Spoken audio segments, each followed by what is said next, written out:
नमस्कार दोस्तों, आप सभी को हमारे YouTube चैनल झार शिक्षा में स्वागत है। तो चलिए हम लोग कंप्यूटर का अगला प्रैक्टिस सेट नंबर 18 करते हैं और देखते हैं 50 इम्पोर्टेंट क्वेश्चन। तो चलिए स्टार्ट करते हैं आज के पहले क्वेश्चन से। तो हमारा आज का पहला क्वेश्चन है, कंप्यूटर माउस का आविष्कार किसने किया? तो किसने किया था? तो डगलस एंजलबर्ट के द्वारा किया गया था। इसकी व्याख्या देखते हैं। कंप्यूटर माउस का आविष्कार प्रसिद्ध अमेरिकी अभियंता एवं आविष्कारक डगलस एंजलबर्ट ने किया था। उन्हें मुख्यतः कंप्यूटर माउस के आविष्कार एवं हाइपरटेक्स्ट सहयोगी सॉफ्टवेयर के आविष्कार के लिए जाना जाता है।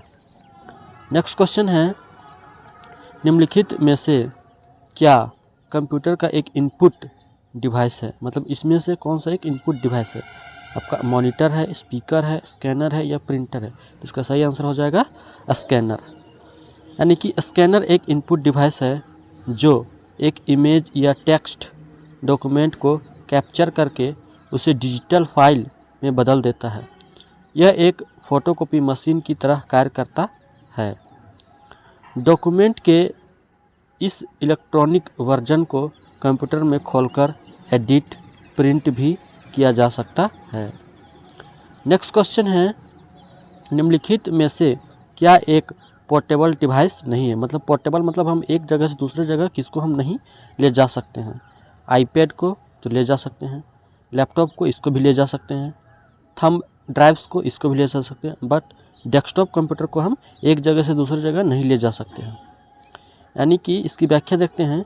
डेस्कटॉप कंप्यूटर एक पर्सनल कंप्यूटर है जो डेस्क पर या नीचे फिट बैठता है। लैपटॉप, आईपैड, थंब ड्राइव आदि पोर्टेबल डिवाइस हैं, जबकि डेस्कटॉप कंप्यूटर को एक ही स्थान पर रखने के लिए डिज़ाइन किया गया है, अर्थात यह पोर्टेबल डिवाइस नहीं है।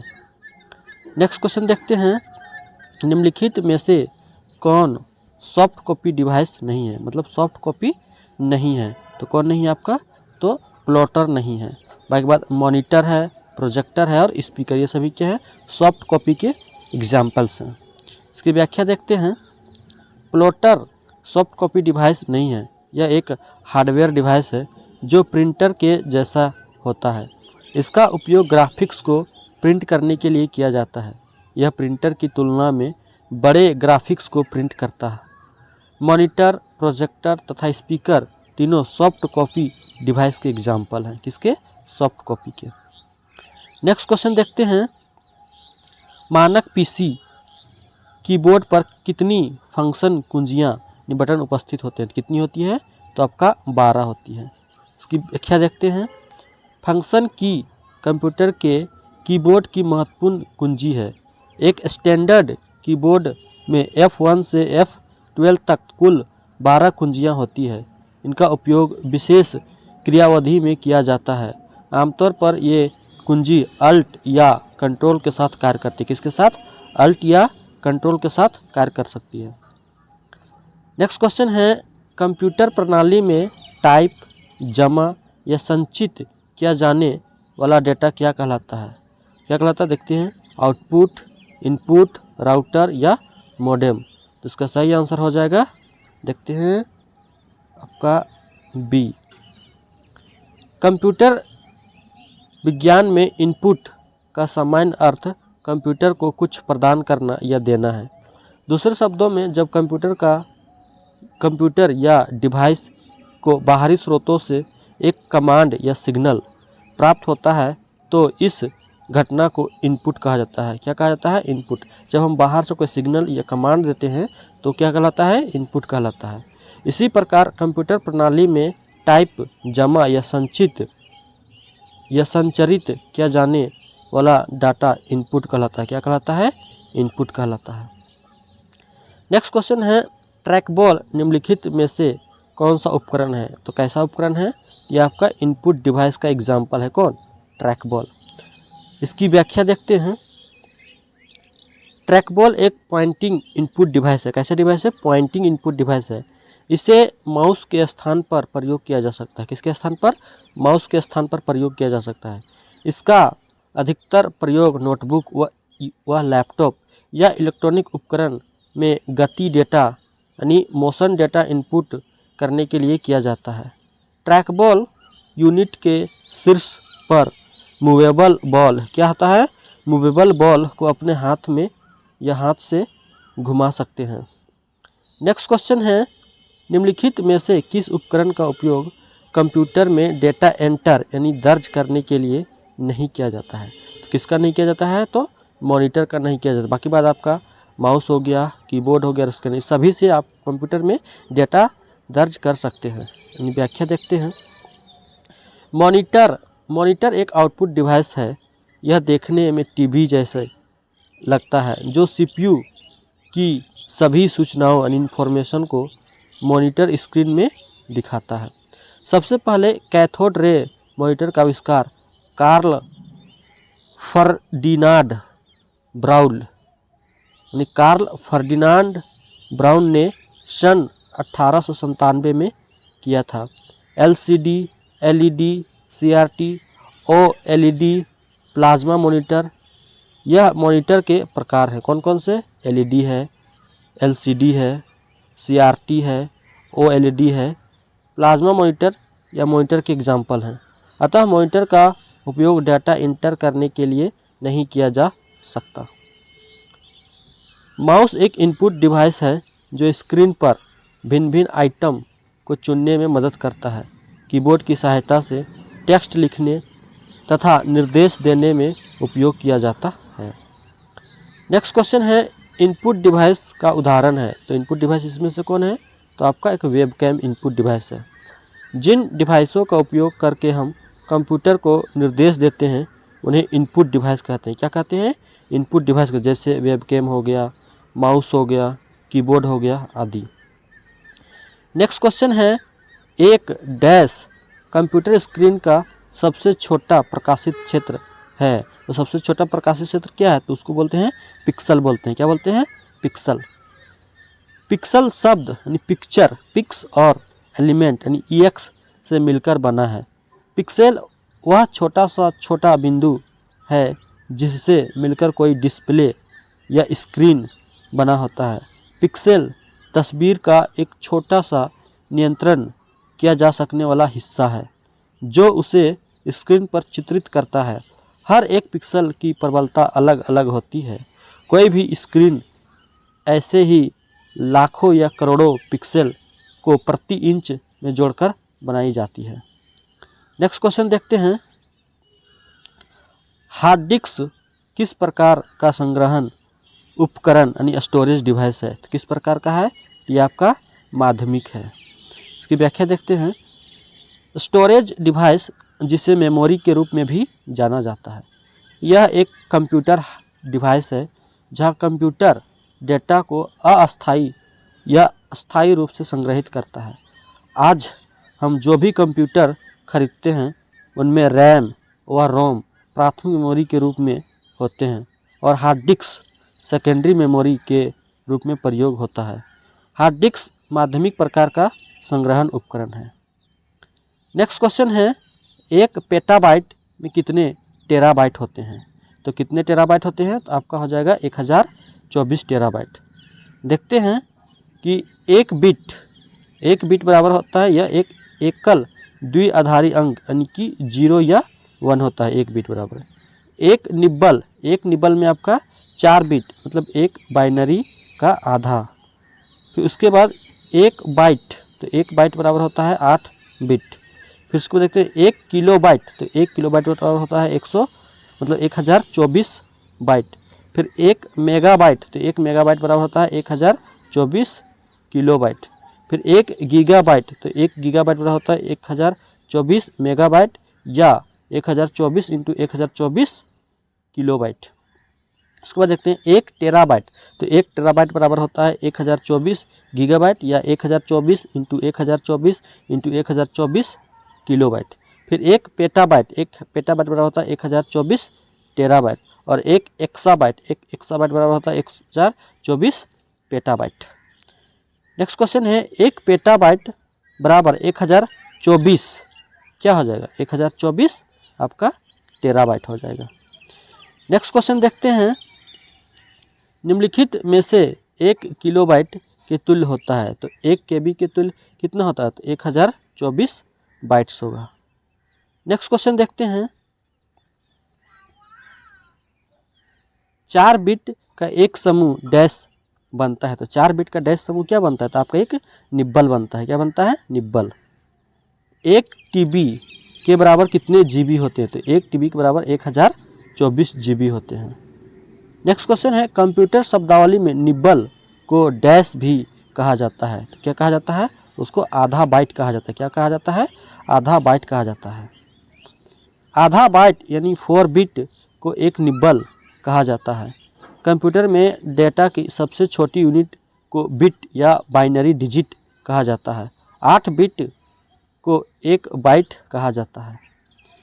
नेक्स्ट क्वेश्चन है, डैश कंप्यूटर में डाटा की सबसे छोटी इकाई है। तो डाटा की सबसे छोटी इकाई क्या है?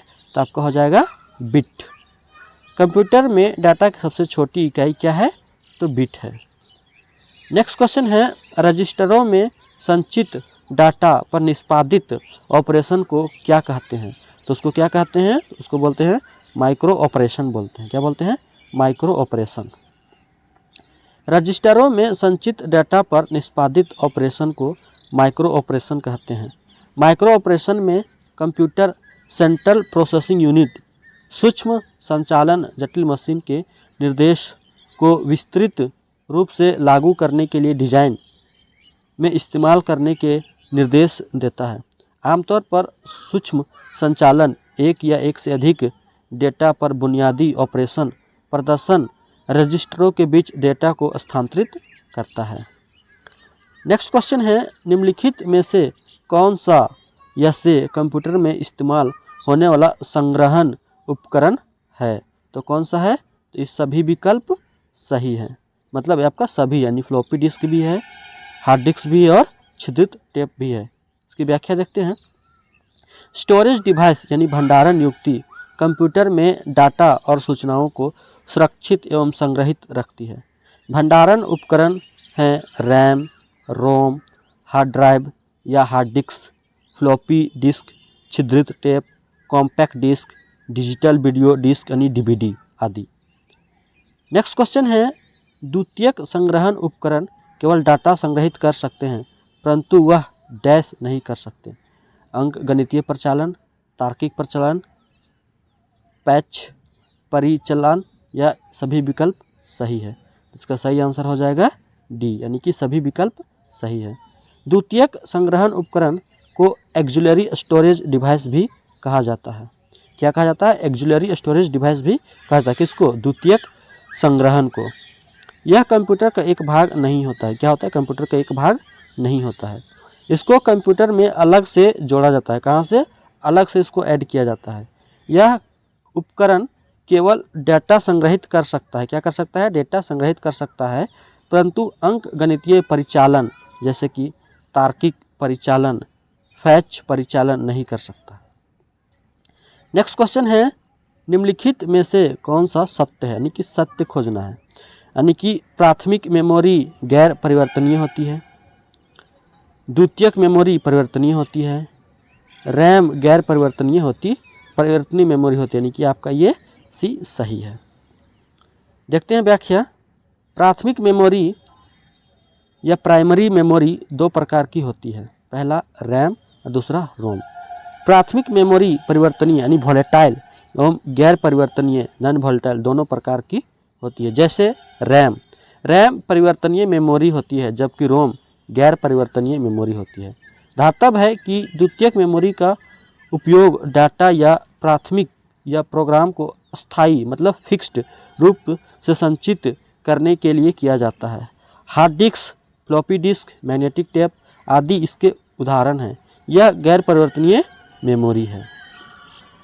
नेक्स्ट क्वेश्चन है, गति भेद को समायोजित करने के लिए प्रयुक्त बफर को क्या कहते हैं? तो उसको क्या कहते हैं? तो उसको कैश कहते हैं। इसकी व्याख्या देखते हैं। गति भेद को समायोजित करने के लिए प्रयुक्त बफर को कैश कहते हैं। यह मेमोरी का ही एक भाग जिसे अस्थायी स्टोरेज के लिए प्रयोग किया जाता है। इसमें ऐसे डेटा रखे जाते हैं जिनकी बार बार ज़रूरत होती है। इससे कंप्यूटर की प्रोसेसिंग गति में वृद्धि होती है। कैश कई स्तरों पर होता है।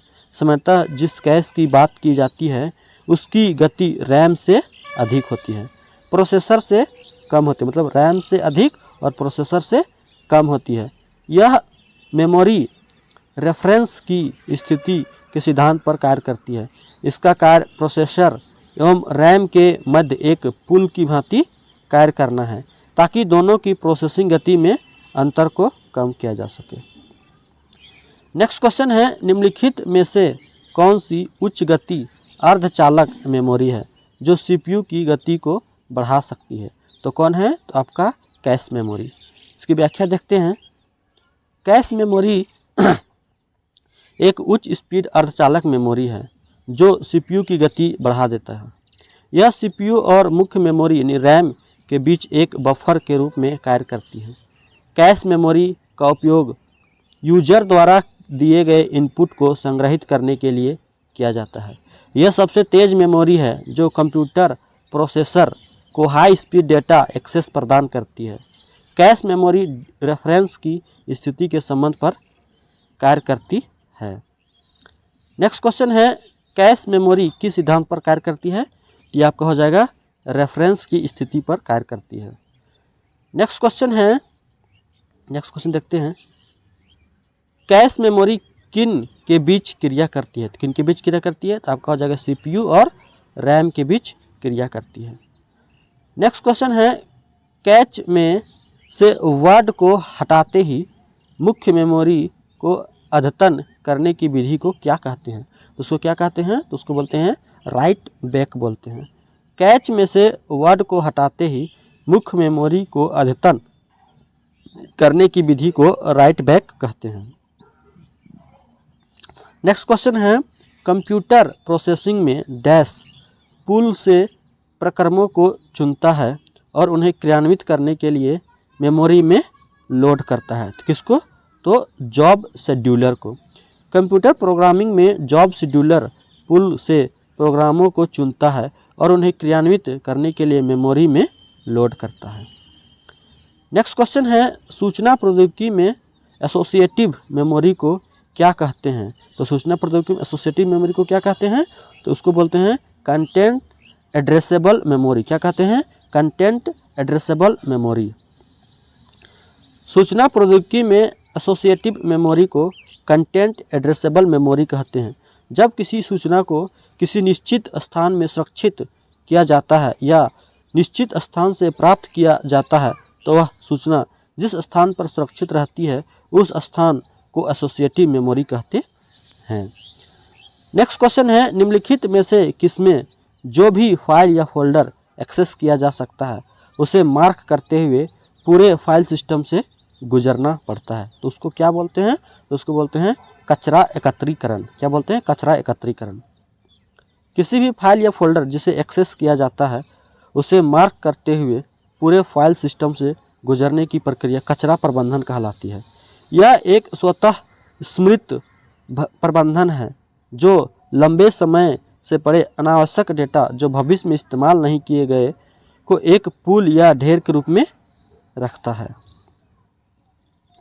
नेक्स्ट क्वेश्चन देखते हैं,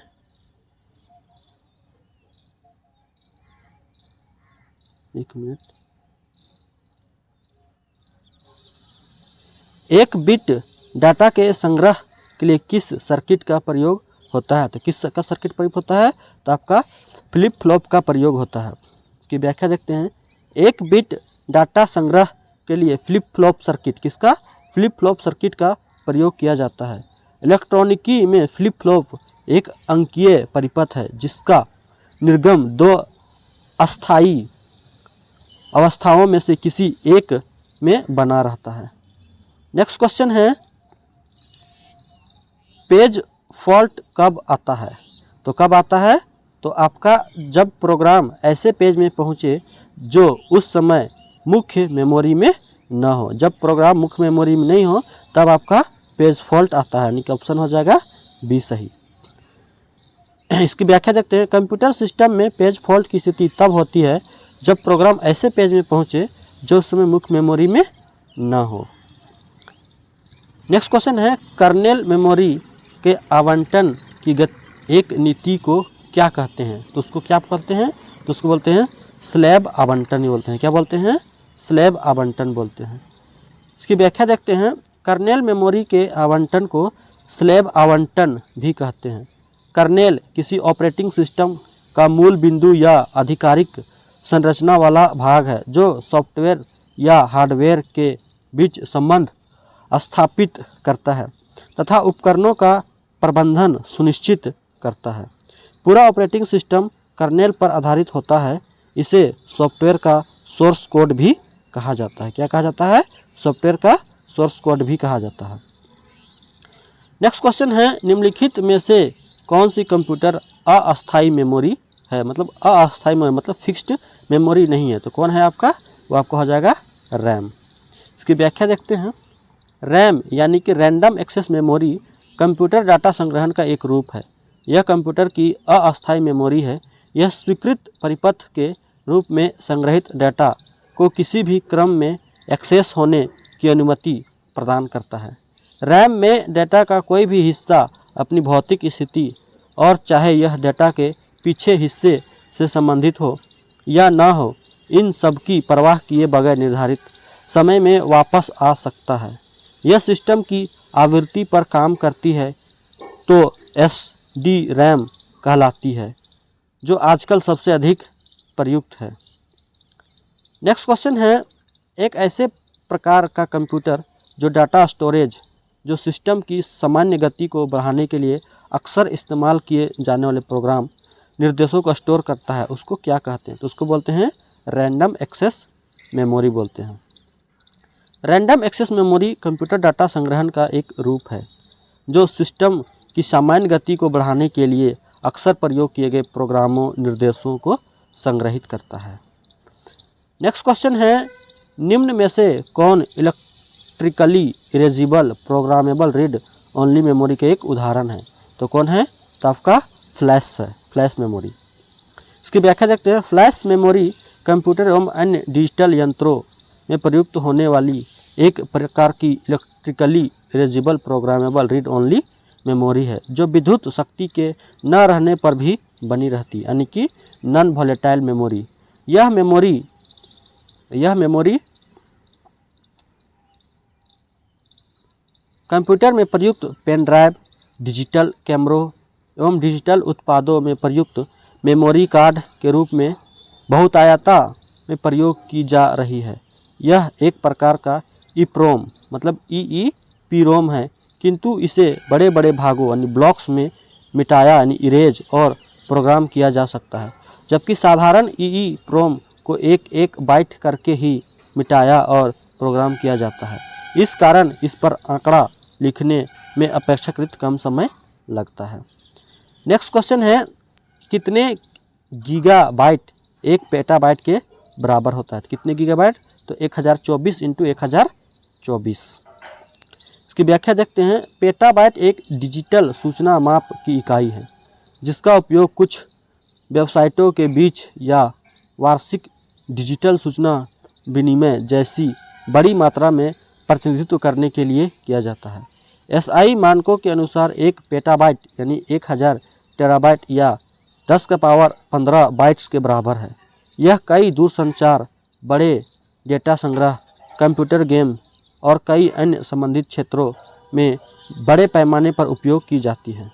एक पेटाबाइट बराबर 10⁻6 गीगाबाइट के बराबर है अथवा 1024 × 1024 गीगाबाइट। नेक्स्ट क्वेश्चन देखते हैं। एक गीगाबाइट इनमें से डैश को छोड़कर बाकी सबके बराबर है। तो किसको छोड़कर? तो 1 ट्रिलियन बाइट को छोड़कर सबके बराबर है। दैट मीन्स 1000 मेगाबाइट के बराबर होता है कौन? 1 गीगाबाइट। 1 मिलियन किलोबाइट के बराबर होता है कौन? 1 गीगाबाइट। 1 गीगाबाइट बराबर 1000 मेगाबाइट, 1 गीगाबाइट बराबर मिलियन किलोबाइट और 1 गीगाबाइट बराबर 1 टेट्राबाइट का 1000वां हिस्सा, जबकि 1 गीगाबाइट ट्रिलियन बाइट के बराबर नहीं होता है। नेक्स्ट क्वेश्चन है, 1 टेराबाइट कितने मेगाबाइट के बराबर होता है? तो 1 टेराबाइट कितने मेगाबाइट के बराबर होता है? तो अभी देखें 1024 × 1024। रिवीजन कर लेते हैं एक बार। एक निबल बराबर 4 बिट, 1 बाइट बराबर 8 बिट, 1 किलोबाइट बराबर 1024 बाइट, 1 मेगाबाइट बराबर 1024 किलोबाइट और 1 जीबी बराबर 1024 एमबी और 1 टीबी बराबर 1024 × 1024 जीबी। नेक्स्ट क्वेश्चन है, किसी शब्द की लंबाई की माप की इकाई क्या है? तो किसी शब्द की लंबाई की माप क्या है, इकाई है? तो आपका बाइट है। बाइट कंप्यूटर की स्मृति में एक अक्षर द्वारा ली जाने वाली जगह को कहते हैं। यह कंप्यूटर स्मृति की दूसरी सबसे छोटी इकाई होती है। कंप्यूटर सूचना मतलब बाइट जो होता है वो कंप्यूटर में सूचना की इकाई होती है। यह 8 बिट से मिलकर बना होता है। एक बाइट में 8 बिट के बराबर जगह होती है। बिट का प्रयोग द्विआधारी अंक यानी कि 0 और 1 पद्धति में अक्षरों को लिखने के लिए होता है। एक बिट में आंकड़े 0 या 1 के जोड़े में लिखे जाते हैं। नेक्स्ट क्वेश्चन है, 1 जीबी के बराबर कितने केबी होते हैं? तो कितने केबी होते हैं? तो आपका हो जाएगा 1024 × 1024 यानी कि 1 MB बराबर होता है आपका 1024 केबी। तो 1024 MB बराबर हो जाएगा आपका 1 जीबी। तो 1 जीबी बराबर हो जाएगा 1024 × 1024 क्या? तो केबी हो जाएगा। नेक्स्ट क्वेश्चन है, निम्न में से कौन सा EBCDIC का पूर्ण रूप है? तो क्या है? तो आपका ये हो जाएगा बी यानी कि extended binary coded decimal interchange code. इसकी व्याख्या देखते हैं। EBCDIC का मतलब extended binary coded decimal interchange code है, जो मुख्य रूप से IBM मेनफ्रेम और IBM mid range computer operating system पर इस्तेमाल किए जाने वाला 8 बिट करैक्टर इनकोडिंग है। कैसा है? ये 8 बिट का करैक्टर इनकोडिंग है। इसका उपयोग संयुक्त राज्य अमेरिका में मेन फ्रेम कंप्यूटर के लिए किया गया था। नेक्स्ट क्वेश्चन है, कंप्यूटर स्क्रीन पर सभी प्रोग्रामों को मिनिमाइज करने और डेस्कटॉप को प्रदर्शित करने के लिए आप किस कीबोर्ड शॉर्टकट को दबाएंगे? किसको दबाएंगे? तो Windows+D का उपयोग करेंगे हम सभी को मिनिमाइज करने के लिए। इसका व्याख्या देखते हैं। शॉर्टकट Windows+D का उपयोग डेस्कटॉप पर खुले प्रोग्रामों को मिनिमाइज करने और डेस्कटॉप को प्रदर्शित करने के लिए किया जाता है। Windows+Shift+M का प्रयोग Windows+D द्वारा मिनिमाइज विंडो को रीस्टोर करने के लिए किया जाता है। यानी कि मिनिमाइज हो गया, उसको अगर फिर से रीस्टोर करना है तो हमको क्या दबाना पड़ेगा? Windows+Shift+M। नेक्स्ट क्वेश्चन है, निम्न में से कौन सा सी लैंग्वेज में लिखा हुआ पहला ऑपरेटिंग सिस्टम था? तो कौन सा था? तो आपका यूनिक्स हो जाएगा। कौन हो जाएगा? यूनिक्स। सी लैंग्वेज एक सामान्य उपयोग में आने वाली कंप्यूटर की प्रोग्रामिंग भाषा है। इसका विकास डेनिस रिचे ने बेल्स टेलीफोन प्रयोगशाला में सन 1972 ईस्वी में किया था, जिसका उद्देश्य यूनिक्स संचालन तंत्र का निर्माण करना था। यूनिक्स उच्च स्तरीय भाषा सी लैंग्वेज में लिखा गया पहला ऑपरेटिंग सिस्टम है। इसका प्रयोग मुख्यतः वेब सर्वर के लिए किया जाता है। नेक्स्ट क्वेश्चन है, डैश एक व्याख्यापरक उच्च स्तरीय और सामान्य प्रयोजन वाली प्रोग्रामिंग भाषा है। तो कौन है? कुकी, स्पाइडर, पाइथन या पेंगुइन। इसका सही आंसर हो जाएगा, देखते हैं इसका सही आंसर सी यानी कि पाइथन। पाइथन एक सामान्य कार्यों के लिए उपयुक्त उच्च स्तरीय प्रोग्रामिंग भाषा, इंटरैक्टिव ऑब्जेक्ट ओरिएंटेड स्क्रिप्टिंग भाषा है। इस भाषा को इस तरह से डिज़ाइन किया गया है कि इसमें लिखे गए कोड आसानी से पढ़े और समझे जा सकते हैं। इस प्रोग्रामिंग भाषा को ग्यूडो वान रोसम ने 1991 में बनाया था। नेक्स्ट क्वेश्चन है, फोर्ट्रॉन जो कि पहली उच्च स्तरीय कंप्यूटर प्रोग्रामिंग भाषा है को किसने विकसित किया था? तो किसके द्वारा विकसित किया गया था? तो जॉन बेकस के द्वारा विकसित किया गया था। फोर्ट्रॉन विश्व की सर्वप्रथम उच्च स्तरीय कंप्यूटर प्रोग्रामिंग भाषा है, जिसका विकास जॉन बेकस द्वारा दिए गए प्रस्ताव पर IBM के द्वारा 1957 में यानी 1957 में किया गया था। यह अंग्रेजी के शब्दों फॉर्मूला ट्रांसलेशन का संक्षिप्त रूप है। इस भाषा के प्रयोग से गणितीय सूत्रों को बहुत आसानी से हल किया जा सकता है, इसलिए जटिल वैज्ञानिक गणनाओं में इसका प्रयोग किया जाता है। नेक्स्ट क्वेश्चन है, कंप्यूटर प्रोग्रामिंग भाषा में निम्न में से कौन सी चौथी पीढ़ी यानी फोर्थ जनरेशन की भाषा का उदाहरण है? तो कौन है आपका? तो आपका एसक्यूएल हो जाएगा आंसर। क्या हो जाएगा? SQL. Structured Curie language that means SQL चौथी पीढ़ी यानी फोर्थ जनरेशन की एक भाषा है। यह एक प्रकार की कंप्यूटर की भाषा है जिसके द्वारा आरडीबीएमएस यानी आरडीबीएमएस में डेटा को मैनेज किया जाता है। नेक्स्ट क्वेश्चन है, जेपीईजी डिजिटल छवियों के लिए हानिपूर्ण संपीड़न का आमतौर पर इस्तेमाल किया जाने वाला एक तरीका है। जेपीईजी का पूर्ण रूप क्या है? तो इसका सही आंसर होगा ज्वाइंट फोटोग्राफिक एक्सपर्ट ग्रुप, यानी क्या हो जाएगा आंसर? डी हो जाएगा। जेपीईजी का पूर्ण नाम ज्वाइंट फोटोग्राफिक एक्सपर्ट ग्रुप है। कंप्यूटिंग की भाषा में जेपीईजी डिजिटल चित्रों के संपीड़न के लिए आमतौर पर इस्तेमाल किए जाने वाला एक फाइल फॉर्मेट है। इस फॉर्मेट का उपयोग विशेष रूप से डिजिटल फोटोग्राफी द्वारा उत्पादित छवियों के लिए किया जाता है, जिनका एक्सटेंशन अक्सर जेपीजी होता है। नेक्स्ट क्वेश्चन है, आस्की का पूर्ण रूप निम्न में से कौन सा है? तो इसका सही आंसर हो जाएगा American standard code for information interchange. इसकी व्याख्या देखते हैं। आस्की का पूर्ण रूप American standard code for information interchange है। यह कंप्यूटर पर टेक्स्ट दस्तावेजों को एनकोड करने के लिए वर्णों के एक सेट को परिभाषित करता है। दोस्तों, अगर ये वीडियो आपको अच्छी लगी हो तो वीडियो को लाइक और शेयर ज़रूर करें और इस चैनल को ज़रूर से ज़रूर सब्सक्राइब करें। इसी प्रकार से और भी वीडियो चैनल पे अपलोड होते रहेंगे, तो आप लोग चैनल के साथ जुड़े रहें। थैंक यू, धन्यवाद एंड जोहार।